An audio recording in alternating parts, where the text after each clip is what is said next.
કલકત્તામાં મહિલા તબીબ પર દુષ્કર્મ બાદ તેની હત્યા કરવામાં આવી હતી। આ ઘટનાને લઈને કલકત્તામાં તો ભારે વિરોધ થઈ રહ્યો છે, તો બીજી તરફ ગુજરાતમાં પણ આ ઘટનાના પડઘા પડ્યા છે। ગુજરાતમાં 2 દિવસથી તબીબો દ્વારા વિરોધ કરવામાં આવી રહ્યો છે। ગત રોજ બાદ આજે પણ સુરતની સિવિલ હોસ્પિટલમાં તબીબોએ વિરોધ નોંધાવ્યો છે।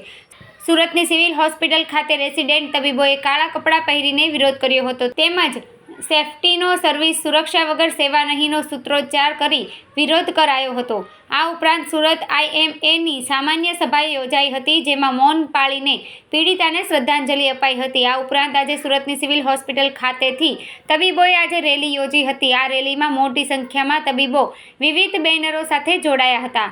આ રેલી સુરત સિવિલ હોસ્પિટલ ખાતેથી નીકળી હતી અને કલેક્ટર કચેરી પહોંચી હતી। કલેક્ટર કચેરી ખાતે પણ વી વોન્ટ જસ્ટિસના સૂત્રોચ્ચાર સાથે સુરતના તબીબોએ ભારે વિરોધ નોંધાવ્યો હતો।